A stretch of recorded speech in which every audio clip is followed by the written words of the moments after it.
कि मुझे भी दर्शन होंगे क्या। आस लगी रहती है उनको, लेकिन जिसकी आस में शक्ति होती है ना, सच्ची आस जिसकी हो, पक्का विश्वास जिसका हो, उसको दर्शन, हम तो क्या परमात्मा भी उनके पास आके उनको दर्शन देते हैं। हमारी पुकार सच्ची होनी चाहिए, हमारी पुकार में वो शक्ति होनी चाहिए कि जो हमें वहाँ नहीं बुला ले तो कम हमारे पास वहाँ आके दर्शन दे। तो ये किसी की बस की बात नहीं है। जब ऐसी हालात कोई होती है, पता नहीं कौन शक्ति खींचती है। आप भी कई बार सोचते होगे ना कि जी हिम्मत तो नहीं थी, ये काम मैं कर तो नहीं सकता था, पर आपकी शक्ति खींच ले आई। बोलते हो कि नहीं? वो शक्ति है क्या? वो शक्ति तुम्हारी प्यार की शक्ति है, तुम्हारी विरह की शक्ति है, तुम्हारा विश्वास दृढ़ है। और जिसका विश्वास दृढ़ होता है उसके सारे काम पूरे होते हैं। जब ये लगता है कई बार कि इसमें तो शायद मैं असफल हो जाऊंगा, लेकिन जिनका यकीन पक्का हो, विश्वास जिसका पक्का हो, तो कोई शक्ति नहीं कि उसको हरा दे। परंतु कभी भी अभिमान नहीं करना चाहिए किसी चीज़ का। अपने मन में कभी भी एक घमंड नहीं आने देना चाहिए कि मैं प्यार इतना करता हूँ, या मैं सबसे ज़्यादा भक्ति करता हूँ, या मैं सुमन अभ्यास ज़्यादा करता हूँ, या मैं शब्द ज़्यादा गाता हूँ। नहीं, जब किसी में ये अहंकार आ जाता है तो समझो कि गिरावट शुरू हो जाती है। ये काल का दाव है, मन का खेल है। मन उसको गिराने के लिए ऐसे हालात पैदा कर देता है। अब ईमान आया नहीं और सत्संगी की गिरावट आई नहीं। इसलिए नानक साहब ने कही है कि ऐसा नन्ना होए रहो जैसे नन्ही दूब, और घास सब जड़ जाएगी दूब डूब के।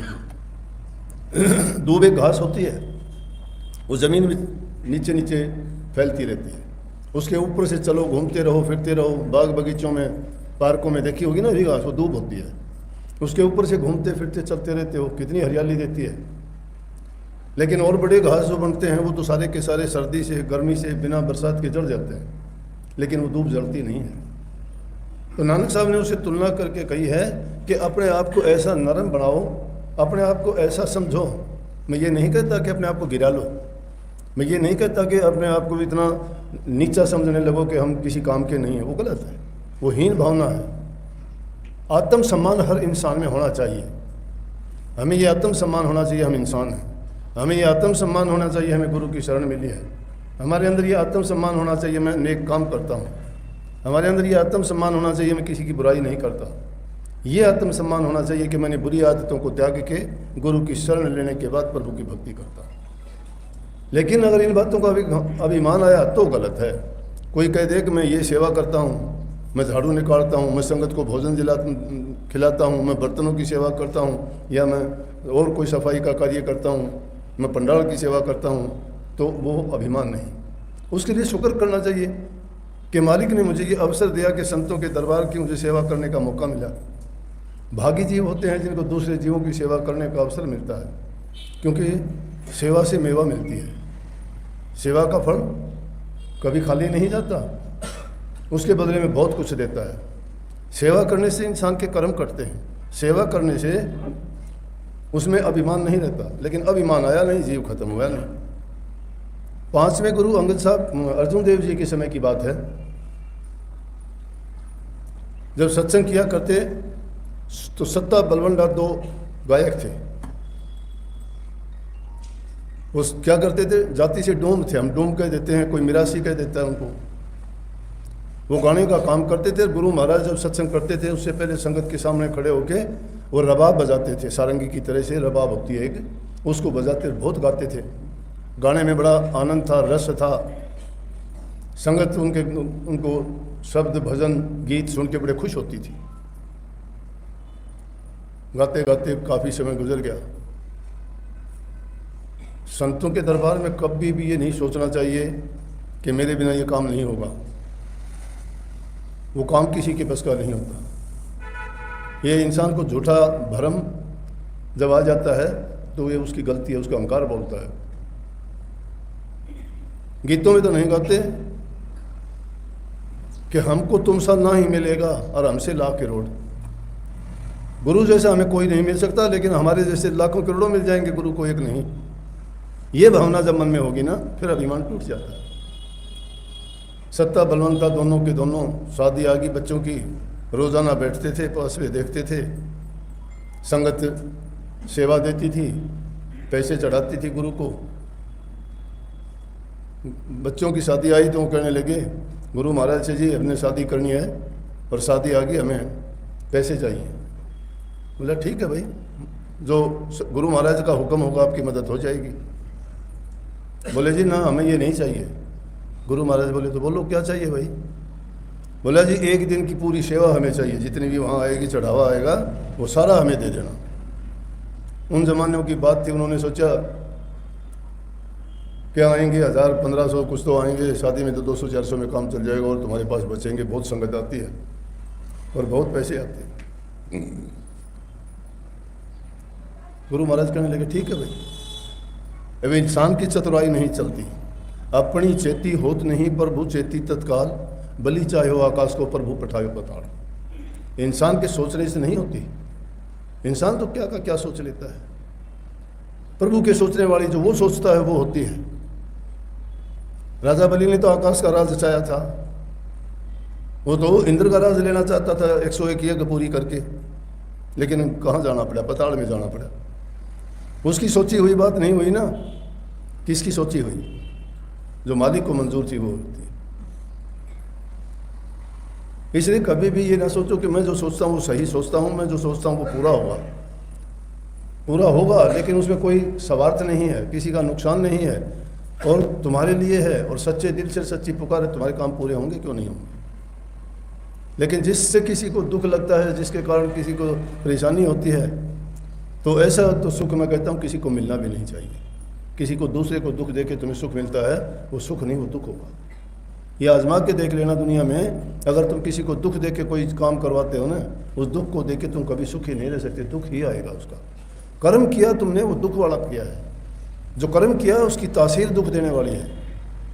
जिसको किया उसको दुख हुआ था, जब दुख तुमने दुख का बीज बोया है तो सुख कहाँ से होगा, दुख आएगा लौट के, वो दुख मिलेगा। बचो इन चीज़ों से। जो इस तरह से समझ के साथ काम करता है वो किसी को परेशानी में नहीं डालता। और जब भी ऐसी कोई बात आती है तो इंसान को सोचना चाहिए कि जब इसको परेशानी होती है दुख देने से, अगर मुझे भी कोई यूँ परेशान करेगा तो मुझे कितनी पीड़ा होगी। वो इंसान कभी किसी को दुख नहीं देगा, वो खुद पीड़ा से लेगा। कबीर साहब कहते हैं कि दूसरे को मत दुखाओ, अपने आप को दुखा लो तो अच्छा है। कबीर और न सताइए या और को दुख ना दीजिए। अगर उसको सताओगे तो वही पीड़ा तुम्हें भी होगी। लेकिन बात यहाँ थी अभिमान की। सत्ता और बलवंता गुरु महाराज से कहने लगे। गुरु महाराज तो नरम दिल होते हैं, कोई कहता है उस पर विश्वास कर लेते हैं। कोई कपट से बात करता है, उनके दिल में कपट नहीं होता, वो तो उसको भी सच्ची मान लेते हैं। आप कहोगे तो गुरु औरों को तो बता देते हैं, वो उसकी क्यों नहीं जानते। अरे वो उस दृष्टि से उसको देखते ही नहीं है। जो गुरु के पास अगर जाता है वो उसको ऐसी दृष्टि से देखते हैं, उनका हृदय पवित्र है, वो सोचते ये पवित्र भावनाओं से आया है। लेकिन जो इंसान कपट लेके आया वो अपना कपट करता है, लेकिन उस कपट के बदले में उन पर असर नहीं होता। वो कपट उनको ही वापस खा जाता है, क्योंकि उन्होंने साफ दिल के साथ धोखा किया है, दगा किया है, कपट का खेल किया है। वो कपट उन पर नहीं लागू होता, वो कपट लौट के उनके पास आ जाएगा। उन्होंने तो कपट किया नहीं, साफ दिल से उनकी बात सुनी, इसलिए वो कभी उनके बारे में सोचते ही नहीं। उनकी दृष्टि में नहीं होता कि ये बुरा आदमी है। संतों के दरबार में सब आते हैं, पापी भी आते हैं, चोर भी आते हैं, ठग भी आते हैं, डाकू भी आते हैं, कामी भी आते हैं, क्रोधी भी आते हैं। किसी को नहीं कहते, किसी को नहीं कहते। वो देखते हैं कि आज नहीं तो कल ये भी कभी ना कभी सुधर जाएगा। अच्छी संगति पाके, रामायण में नहीं आया 60 सुधरी सुसंगति पावा। 60 इंसान भी अच्छी संगति मिलने से सुधर जाता है। लेकिन जिसकी जैसी संगति होगी ना उसको फल वैसा ही मिलेगा। कदली सीप भुजंग मुख और स्वाति एक गुण तीन, जा की जैसी संगति रुआ को वैसा फल दी। जिसकी जैसी संगति हो वो उसको वैसा ही फल देगा। शराबी के पास बैठोगे तुम्हें शराबी बना देगा। अगर तुम झूठ बोलने वाले कपटी लोगों के पास बैठोगे कपटी बना देगा। अगर और कोई गलत काम करने वाला है तुम्हें वो वही काम सिखा देगा। संतों की संगत में बैठोगे तो तुम्हें राम भक्ति, प्रभु के गुण गाना, नेक इंसान बनना, बुराई त्यागना और अच्छे गुण अपनाने वाला बना के आपको पाक सभी पवित्र और साफ बना देंगे। जिस प्रकार से नक्षत्र से बूंद एक आती है, एक ही होती है वो बूंद, एक जैसी होती है, कोई उसमें मिलोनी नहीं है। केले के अंदर पड़ जाती है तो कपूर बनता है, कदली। केले के अंदर वही स्वाति की बूंद पड़ती है तो कपूर बन जाती है। भुजंग सांप के मुंह में गिर जाती है तो जहर बनती है वही बूंद, क्योंकि सांप के अंदर विष होता है, विष वाले का संग कर लिया, बूंद ने जहर बन गई। केले के अंदर कपूर की ताकत होती है, कपूर बना दिया। और सिप समुद्र में रहने वाला एक जल का जानवर है, पानी में रहता है। देखो कमाल की बात है, पानी में रहते हुए समुद्र के पानी से प्यास नहीं मिटती। और सिप समुद्र के पानी को नहीं पीती। कभी भी मिलो, जब नक्षत्र की बूंद आती है तो समुद्र में ऊपर आती है और नक्षत्र की बूंद को वो पीती है और उसके पीने से उसकी प्यास मिट जाती है और उसी बूंद से उसके गर्भ में जाके मोती बनती है। तो महापुरुषों ने फरमाया है कि बूंद तो समाप्ति की एक ही है, एक आई थी वो, उसके गुण तो एक हैं, लेकिन जैसे कि जैसी संगति की वैसी वो बनती गई। केले में गिरने से कपूर हुई, सांप के मुंह में गिरने से जहर हुई और सिप्पी के मुंह में गिरने से मोती बनी। इसलिए संतों का संग ऐसा ही है, संतों का संग करने वालों के जन्म जन्मांतर के पाप कर्म कट जाते हैं, क्योंकि ये संतों का संग किसी को बिगाड़ता नहीं, संवारता है। उनके पाप कर्मों को धोखे उज्ज्वल बना देता है, प्रभु के चरणों में पहुंचने के लायक बना देता है। दुनियादारी के पाप कर्म और नीच कर्मों से बचा के छुटा के उनको प्रभु की भक्ति में लगाते हैं। और प्रभु की भक्ति सर्व गुणों से भरी हुई है, सारे गुण उसी में, उसमें जो शांति मिलती है कहीं भी नहीं है।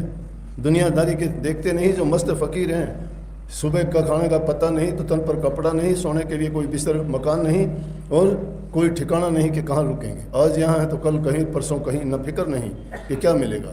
उनका यकीन है परमात्मा पर जिसने पैदा किया।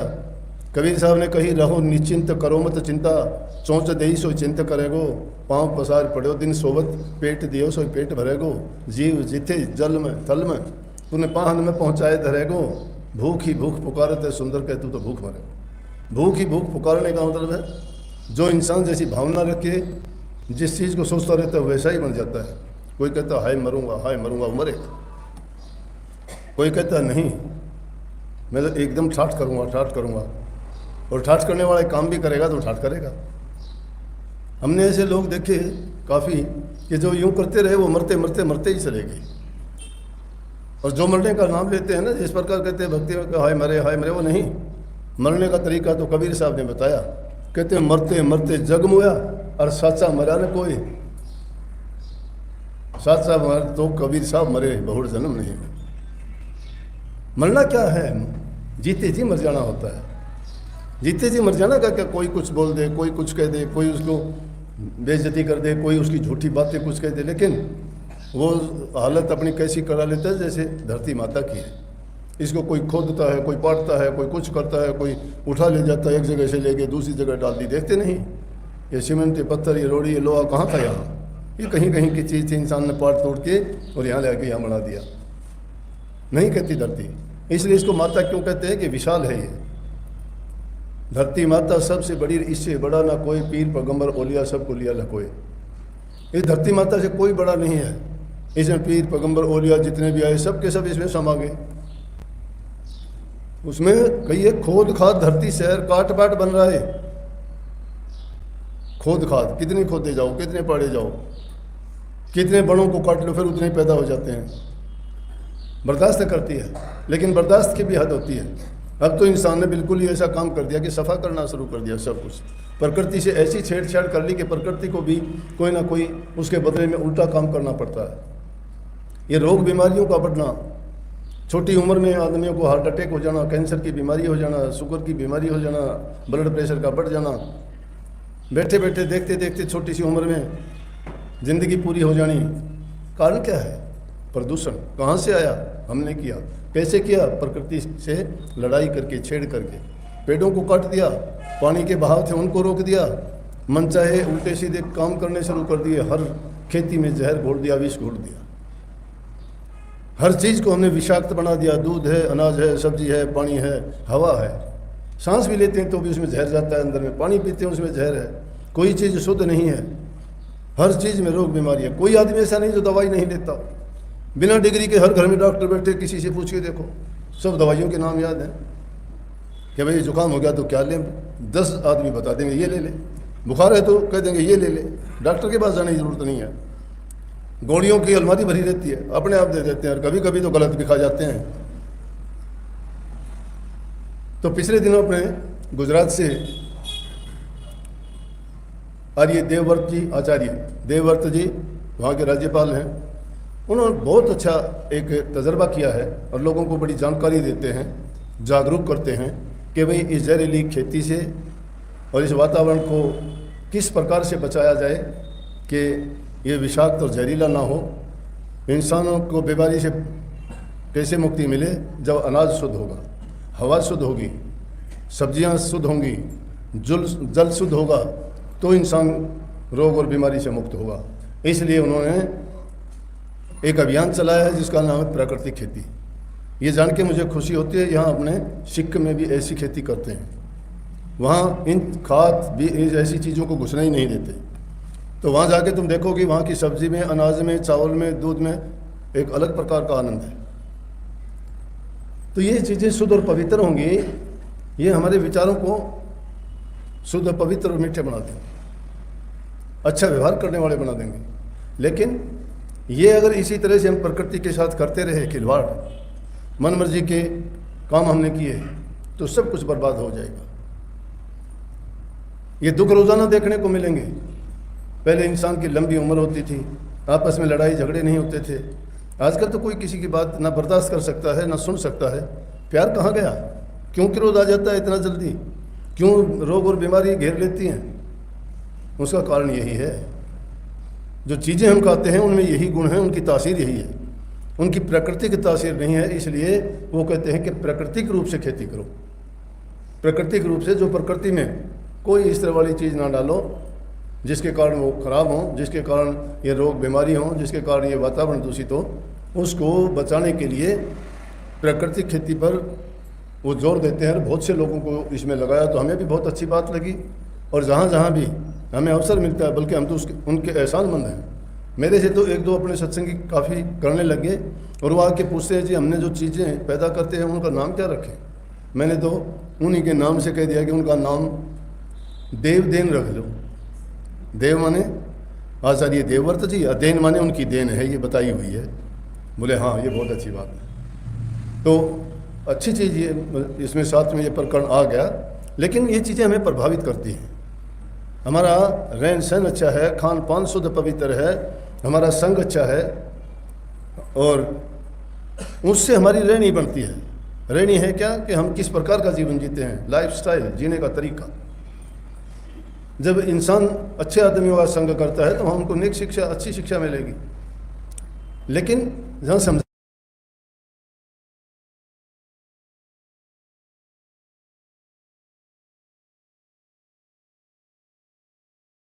नहीं देता, दिखाई ना देने का मतलब अज्ञान है।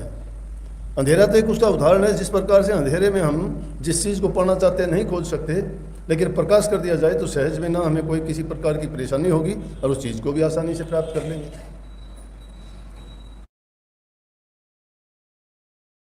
प्रकाश होना चाहिए चीज़ों के बारे में। अगर हमें जानकारी मिले, इसीलिए शिक्षा देते हैं। किसी को कानून की शिक्षा, किसी को वैद्य डॉक्टर हकीम की शिक्षा देते हैं, किसी को इंजीनियरिंग की शिक्षा देते हैं, किसी को अकाउंट्स की अलग अलग चीज़ें ये क्या है, ये ज्ञान है। लेकिन संतों के पास जो ज्ञान मिलता है, संत जिस अंधकार को दूर करते हैं, वो कौन है? वो डिवाइन लाइट है, वो ज्योति है जिसको संतों ने परम प्रकाश कहा है, सिखों ने उसको चांदना कहा है, हमारे हिंदू ग्रंथों में उसको ज्योति कहा है, और अंग्रेज लोग उसको डिवाइन लाइट कहते हैं। वो 4 प्रकार की होती है। सनलाइट सूर्य की रोशनी है, मून लाइट चंद्रमा की रोशनी है, फायर लाइट अग्नि की रोशनी है। लेकिन जो डिवाइन लाइट है उसको सब नहीं जानते। उन तीनों के बारे में तो सब जान जाएंगे, वो डिवाइन लाइट के बारे में सिर्फ संत लोग बताते हैं कि अपने अंतर में झांक के देखोगे तो तुम्हें वो आत्मज्ञान जो होगा वो डिवाइन लाइट है। लेकिन आदमी में जब ये बुरी प्रवृत्तियाँ आ जाती हैं तो सब खत्म है। बातों के बनाने से कुछ नहीं होता, करने से आता है। करना सीखने से होता है। 3 चीज़ें, कथनी, बदनी और रहनी। एक तो बोलता है आदमी, कह देना है, लेकिन उसका अभ्यास करना और अभ्यास करके उसको संग्रह कर लेना वो रहनी है। तो इसलिए हमें उसको सिर्फ जबानी जमा कर की बातें करने से कुछ नहीं मिलता। उन बातों को सुन के अगर अपने जीवन में हम उनके अनुसार अपने जीवन को ढालना शुरू कर दें, अपनाना शुरू कर दें, तो हमें उसका लाभ मिलता है। तो बात मैं कहूँ था 5वें गुरु की, अर्जन साहब के समय में वो दो उन्होंने कहा कि जी हमारे बच्चों की शादी है, हमें पैसे चाहिए। अर्जन साहब कहने लगे भाई ठीक है, तुम्हारी मदद हो जाएगी। बोला जी ऐसे नहीं। तो बोले कैसे? कि हमें तो एक दिन का पूरा जो भी सेवा आती है वो सेवा हमें चाहिए, चाहे वो कितनी भी आए। क्योंकि उन्होंने ये सोची थी बहुत सेवा आती है, इतने सत्संगी आते हैं, कोई 2000 का नोट देता है, कोई 5000 का देता है, कोई 200 का, कोई 100 का, बहुत आती है। तो तुम्हारे पास तो काफ़ी पैसे हो जाएंगे, शादी भी कर दोगे और बच भी जाएंगे। लालच इंसान को गिराता है। अभिमान और लालच दोनों जुड़वा भाई हैं ये। जब इंसान के मन में लालच आ जाए, समझ लो कि वो किसी का नहीं रहता, ना भाई का है, ना पत्नी का है, ना बच्चों का है, ना रिश्तेदारों का है, लालच का है। सारे नाते तोड़ देगा लालची आदमी। लालची आदमी से किसी की गर्दन कटवा लो चाहिए। इसीलिए ये पाप और जुल्म होते हैं। जिसका लालच नहीं होता वो आदमी छोड़ देगा। लालची तो आदमी कहेगा तेरा भी मेरा है और मेरा भी मेरा है, दूसरे का भी अपना मानेगा, बोला मेरा है ये। संतोषी आदमी क्या कहेगा कि तेरा तो तेरा है, मेरा भी तेरा है, ये ले ले। संतोष आ गया। संतोष से बड़ी कोई धन नहीं है। संतोष जिसके मन में आ जाता है, समझो कि सब कुछ उसको मिल गया। अगर सब कुछ जीवन में दे के तुम्हें शांति मिल जाए, शांति ले लेनी चाहिए और उस वस्तु का त्याग कर देना चाहिए जिसके कारण दुख होता है। कहने लगे ठीक है भाई। बोला जी कल की जो सेवा आएगी सब हम लेंगे। वो तो पहले ही नहा धो के सुबह ही जा बैठे उस दिन। गाना बजाना किसका भूल के, गाने बजाने में लालच में। संगत आके बैठी, दीवान साहब में लोग बैठे, गुरु महाराज पधारे, सिंहासन पे आके बैठे। कहने लगे अरे तुमने तो आज वाणी का पाठ भी नहीं किया। बोले जी आज तो वो था ना। बोले वाणी बोलो। वाणी कहाँ वाणी बोलनी थी? जिसकी दृष्टि जिस चीज़ पे होगी वो तो निगाह वही करेगा। रबाब बजाया तो संगीत नहीं आया, वो संगीत नहीं निकला। गाने लगे तो वो गढ़ नहीं निकला। वाणी भी कुछ बोलने लगे। गुरु महाराज तो समझते थे, जानते थे दिल की बात, लेकिन जो वहाँ बैठी थी संगत उसने भी देख लिया। उसके बाद में कहने लगे अच्छा भाई, खड़े हो गए दोनों तरफ कि कभी गुरु ना ले ले, दूर से ही जो आए सेवा देने के लिए ले आओ भाई। कहाँ से वाणी थे? पहले संगत याद ही आई उस दिन। क्यों आई ये पता नहीं। आई उन्होंने भी हाथ से कोड़ लिया, या उनको पता था कि आज तो इनके घर जाएगी, क्योंकि हम गुरु महाराज को दे तो कुछ भी दे दें। जैसे मैं भी देखूँगा तो ज़्यादा दे देंगे, अगर मैं कह दूँ इसमें डाल दे तो कोई नहीं डालता। फिर तो ढूंढ ढांड के 50 का 10-20 का काट के डालेंगे, और नहीं सामने होंगे तो बड़ा नोट भी देने की कोशिश करेंगे। क्यों? हर आदमी चाहता है बड़ाई, दिखाना चाहता है, दिखावे में पड़ते हैं। ये नहीं कि तुम जो देते हो गुरु को नहीं देते, किसी इंसान को नहीं देते। तुम्हारा साक्षी कौन है? मालिक है। अरे दान देते वक्त क्या देखते हो कि किसको देते हो? कर्जा दे रहे हो क्या तुम्हें वापस लेना है? दान देने वाला बदले में कुछ नहीं चाहता, और जो दान दे के सोचता है कि मुझे इसके बदले में मिले, तो दान नहीं। और दान धक्के से भी नहीं लिया जाता, नहीं तो देने वाला लेने वाला दोनों डूब जाते हैं। दे दिया दान जब हाथों से, और मन में जिसको अभिमान हुआ तो देता लेता दोनों डूबे, सब दिया दया बेकार गया। कभी भी अभिमान नहीं होना चाहिए मैंने ये दिया, मैंने ये किया, नहीं। नेकी कर दरिया में डाल, करते हो मालिक के हवाले कर दो, जो मालिक की मौज थी हो गया। ना मैं करने वाला, ना मैं करता हूँ, ना मैं कर सकूँ। कबीर साहब ने कही है, ना कुछ किया ना कर सकूँ, ना करने योग्य शरीर, जो कुछ किया सो मालिक किया हुई कबीर कबीर। कबीर साहब की यज्ञ पूरी हुई जब ये बात हुई थी। कुछ लोगों ने अफवाह फैला दी, जिसका रखवाड़ा मालिक होता है उसका कौन क्या बिगाड़ेगा। कुछ लोगों ने, जो विरोधी लोग थे, उन्होंने ऐसे ही कह दिया कबीर साहब के कल यहाँ यज्ञ है। कबीर साहब को पता ही नहीं, कबीर के बेचारे घर में 2 रोटी नहीं खाने के लिए, 4 सत्संगी आ जाएं तो उसको मुश्किल, उनको भोजन खिलाने के लिए नहीं था। अब यज्ञ का नाम ले दिया, सत्संगी साधु महात्मा आने शुरू हो गए, और प्रचार ये कर दिया बहुत बड़ी यज्ञ है कबीर साहब की, दान दक्षिणा भी बहुत मिलेगी। दुनिया भर के साधु सन्यासी आगे सब। कबीर साहब ने सोचा बेइज्जती होगी, वो तो अपने जंगल में चले गए, जाके छिप गए। अब कबीर साहब वो तो मालिक के अधीन थे, उनका विश्वास दृढ़ था। पीछे से अब लोग तो कुछ के कुछ कहते हैं, लेकिन मैं तो ये बात उसको सच्ची मानता हूँ। परमात्मा किसी रूप में नहीं है, परमात्मा का कभी आज तक किसी ने बखान नहीं किया कि वो कैसा है, लेकिन तुम्हारी मदद करने के लिए तुम्हारी ज़रूरत के टाइम जो भी आ जाता है और तुम्हारी आके मदद कर जाता है, जो कोई जानने पहचान नहीं अनजान, तो समझो और कौन था, परमात्मा ही तो था। परमात्मा की प्रेरणा ही तो आके तुम्हारा पूरा काम करके गई, लेकिन तुम्हें यकीन नहीं दिलाया, तुम्हें रूप नहीं दिखाया। कबीर साहब ने एक बाणी में गीत कहा, अरे मन रहना होशियार एक दिन चोर सिपाही आवेगा। वो तो उस चोर की तरह से आता है, बताता नहीं, दिखाता नहीं।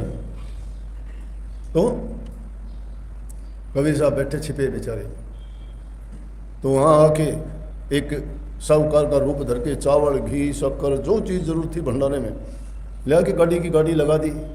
सुबह से भंडारा शुरू हो गया, सबको दक्षिणा देने लग गया, सब भंडारा झीम झीम के बड़े मस्त और मगन होके जा रहे। कबीर साहब छिपे बैठे जंगल में, तो वहाँ से साधु गुजरे हुए बात करते हुए जा रहे, बोले ले भाई कबीर साहब ने आज कमाल कर दिया।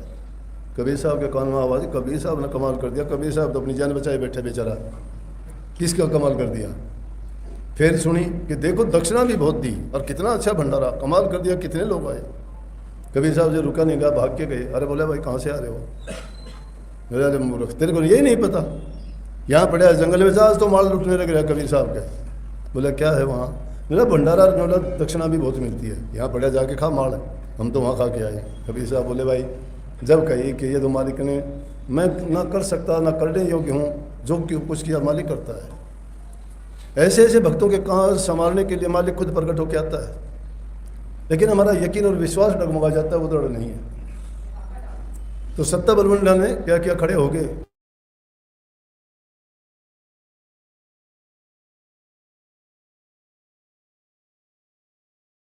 महाराज की तरफ भी वो दृष्टि से नहीं, जो प्यार से देखा करते नहीं। बोले भाई, बोले क्या आया है? गुरु महाराज के सामने बेअदबी करने लगे। बेअदबी जानो, जिसको बेइज्जती कह देते हो, ढंग से बात नहीं करना, तू तड़ाक कर देना, आप और इज्जत के शब्द नहीं बोलना, बेइज्जत ढंग से पेश आना। तो बेअदबी से बात करने लगे। क्या आया है, इनसे क्या होगा? हम जो है आपकी ये सिख धर्म को हमने चला दिया। बाला और मर्दाना दोनों थे, वो भी मिरासी थे, वही हमारी जाति के थे। नानक साहब उनके साथ हर जगह गए, वो भी उनके आगे पीछे गाया करते, जब तुम्हारी संगत बढ़ी। और सिखों को कौन जानता था? गुरु अर्जुन साहब कहने लगे, देख भाई, फिर भी नरमी से बोलते हैं, वो सिर पर चढ़ते हैं जिसके पल्ले कुछ नहीं। और महानता की बात देखो, बोले देख भाई मुझे कह लो कुछ भी, ऐसे ऐसे जो महापुरुष हुए ना उनके बारे में कुछ ना बोलो, गलत है ये। बोला ना ना देख लिया हमने, कुछ नहीं, सारा पाखंड फंड से, क्यों साथ में रहे? बोला हम भी तेरे यहाँ के शब्द गाते हैं, जब ये संगत आती है तेरी इतनी नहीं, यहाँ कोई नहीं आने वाला। बोला अरे शांति करो, क्या बात होगी यार, थोड़े हैं तो और दिला देंगे, मैं भी दूंगा कुछ, क्या देना लेना होता नहीं। बोला आइंदा के लिए हम आएंगे नहीं तेरे यहाँ, और ना हम शब्द गाएंगे कल के बाद में। बोला भाई तुम्हारी मर्जी, अब क्या करें, ऐसा तो नहीं करना चाहिए कि मदद और चाहिए तो और कर देंगे। बोला ना ना देख लिया हमने मदद, चले गए, बेअदबी कर दी। अब ईमान आ गया उनको कि सत्संग हमारे से चलता है, हमने सिखों को जो है इतनी संगत जोड़ दी तुम्हारी, नहीं तुम्हारे गुरुओं के पास क्या था, हमारे गाने से आती है। चले गए, शादी करी नहीं करी। अब आदमी कोई भी गलत काम करता है, नतीजा तो गलत मिलता है। वो तो गुरु की और संगत के सामने बेअदबी करने से कोड हो गया उनको। वो सोचते थे कि घर घर जाएंगे, वहाँ गाएंगे बजाएंगे और हम इतने तो वैसे ही कमा लेंगे, क्या है ये। अब गुरु महाराज ने कहा भाई इनको जो है कोई अगर मुंह नहीं लगा होगा, जो मुंह लगा होगा वो गधे पर चढ़ के काला मुंह करके और पीठ पर उल्टा बैठ के आएगा, उसके लिए ये सज़ा है। अब सत्संगी उसको कोई मुंह से उसका मुंह देखना नहीं चाहता, वो जाते हैं किसी के घर में दरवाजे बंद कर लेते हैं। बोला भाई हम आए, इन्होंने तुम जाओ कहीं भी, हमारे से बात नहीं करना। गुरु महाराज का जो हुक्म है हम उसकी पालना करें। कोर्ट निकल आया, कोई उनको मत्थे नहीं लगने देता, कोई उनको बढ़ने नहीं देता, खाने पीने के लाले पड़ के भूखे मरने लगे। देख लिया उन हालत, लोगों के सामने गिड़गिड़ाने लगे, अरे हमें गुरु के पास ले चलो, हमें माफ़ी दिला दो। लाहौर में पहुँचे, एक सेवक था दरबार में रहने वाला, अच्छा प्रेमी, गुरु साहब के करीब था, लद्दा सिंह।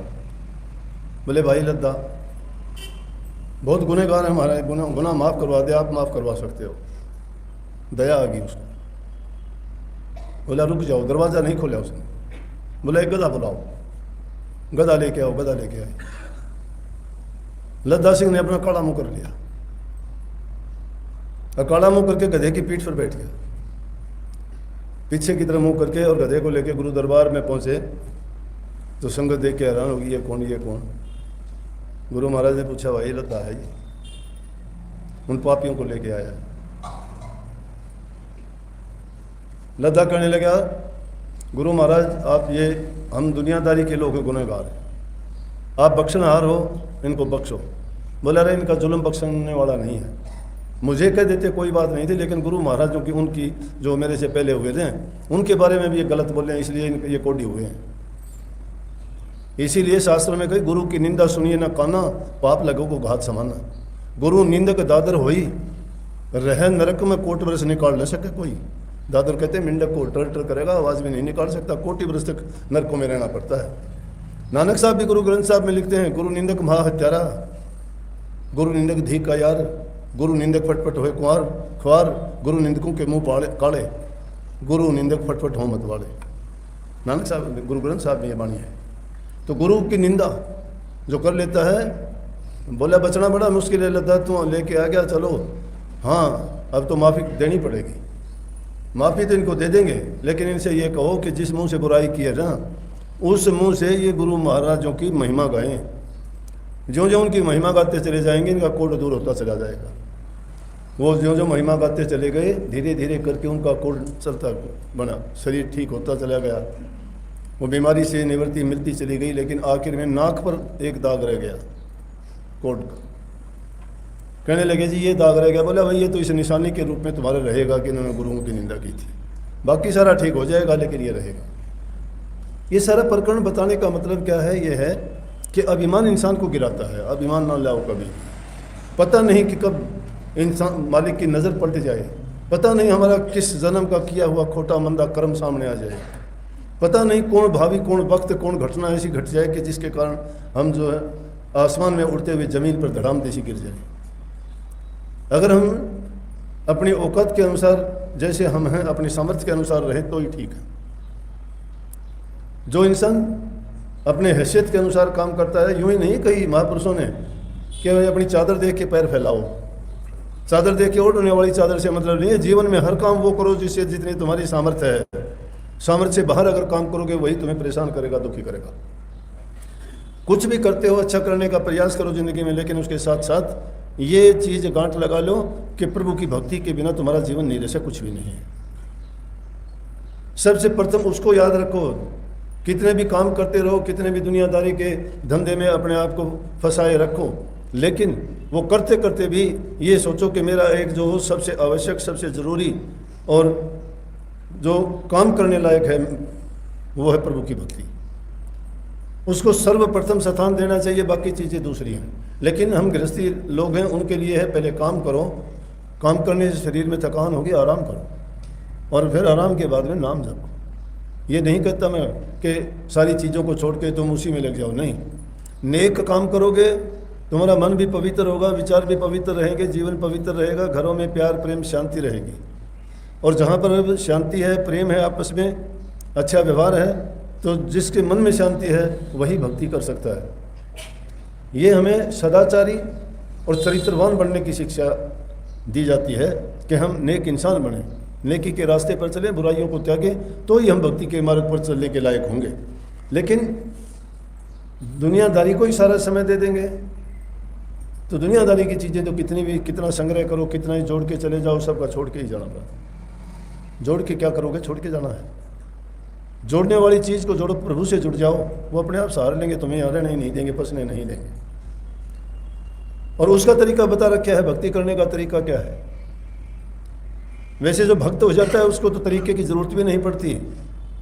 ये नाम की जो आजकल संतों ने, महात्माओं ने लगा रखी है ना, नाम ले लो, मंत्र ले लो, उपदेश ले लो, लेकिन उसमें उपदेश में, नाम में, मंत्र में क्या है? जब उनके जीवन का सुधार नहीं हुआ, जिसकी नींव में तो भर दी हमने कच्ची मिट्टी और ऊपर महल बनाना चाहते हैं, कभी नहीं कामयाब होगे। अगर थोड़ा बहुत कुछ कर भी लिया तो धड़ाम देसी गिर जाओगे, वो भी गिरेगा, साथ में नुकसान ले मरेगा साथ में। नींव को मजबूत करना है। नींव मजबूत कब होगी? जब इंसान में अच्छे गुण होंगे, बुराइयों का त्याग करेगा। इंसानी जीवन जब पवित्र हो जाता है तो भक्ति करने का दूसरा कोई तरीका नहीं है। जिसका मन पवित्र है, परमात्मा उसके साथ रहता है, हमेशा साथ रहता है। ये तो हम मन मर्जी के कुछ का कुछ करते हैं, हमेशा अपना दिमाग, विचार, ख्याल, सोच जितनी भी है वो दुनियादारी के कामों में लगा रखी है। तुम पवित्र हृदय से कभी प्रभु के बारे में भी सोचा करो, उसकी रचना को भी देखा करो, कभी उस शक्ति के बारे में समझा करो कि हमारी इस दुनिया में कहाँ पे गिनती है। जब इंसान, और इसका लक्ष्य क्या है, इंसान का जीवन का क्या लक्ष्य है बताओ?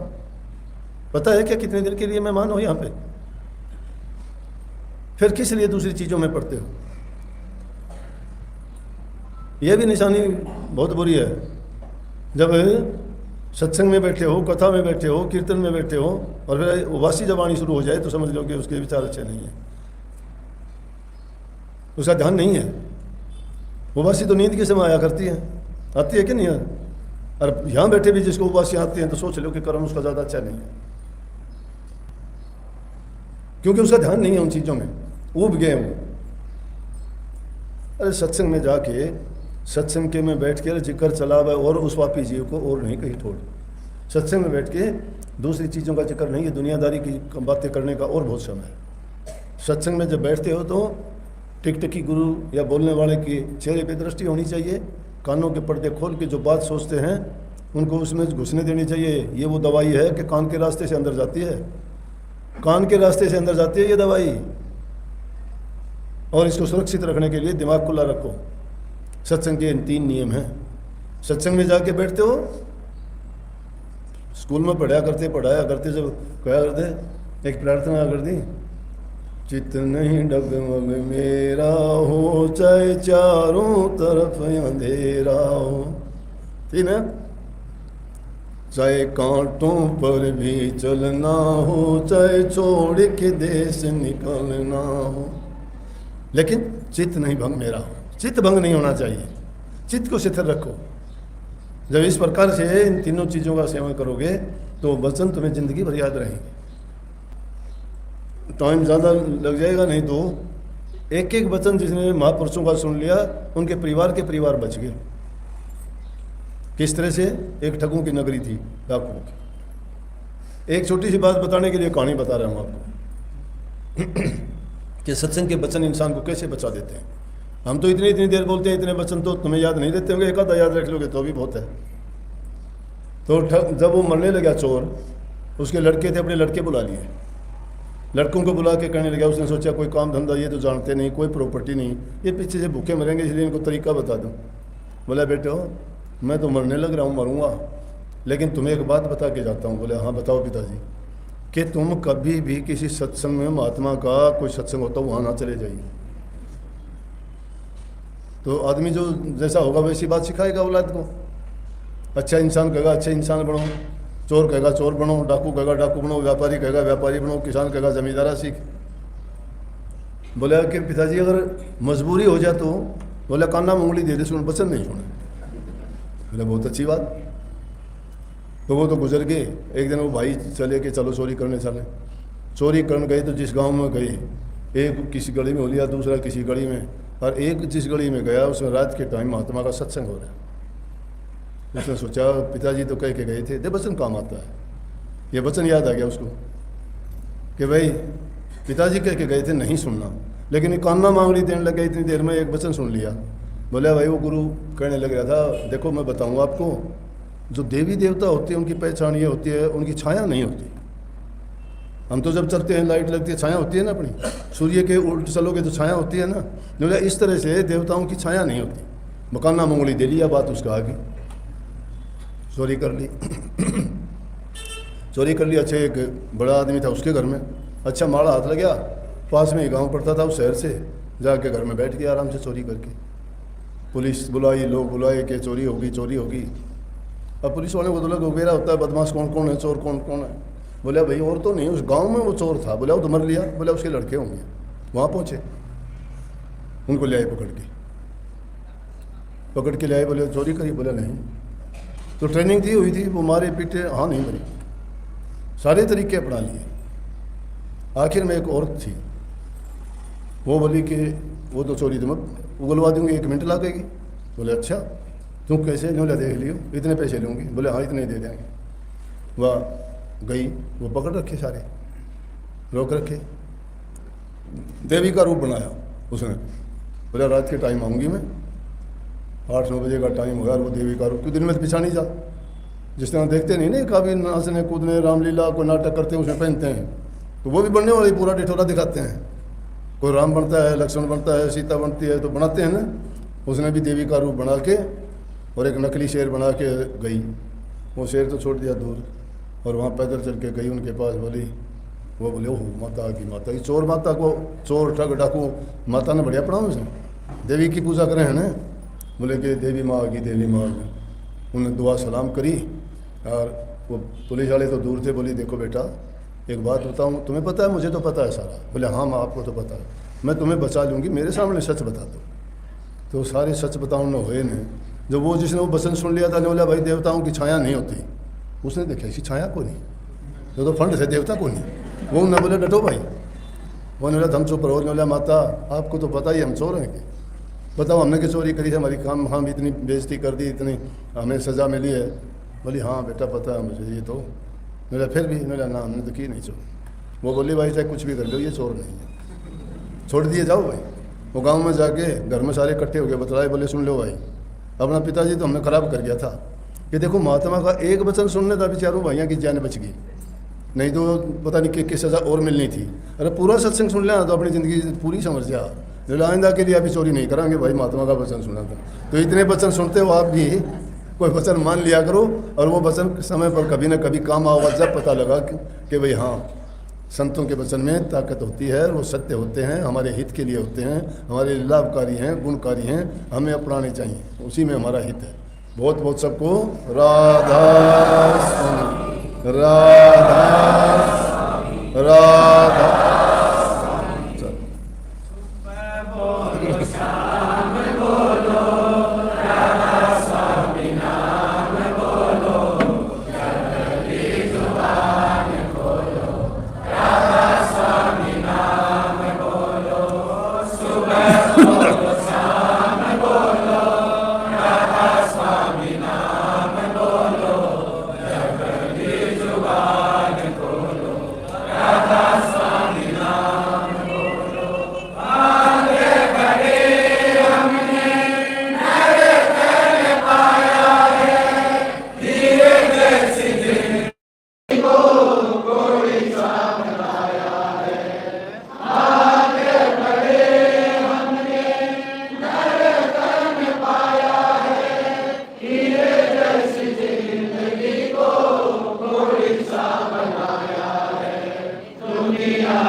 ना तो साथ छोड़े उसी संग साथ छोड़े।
संग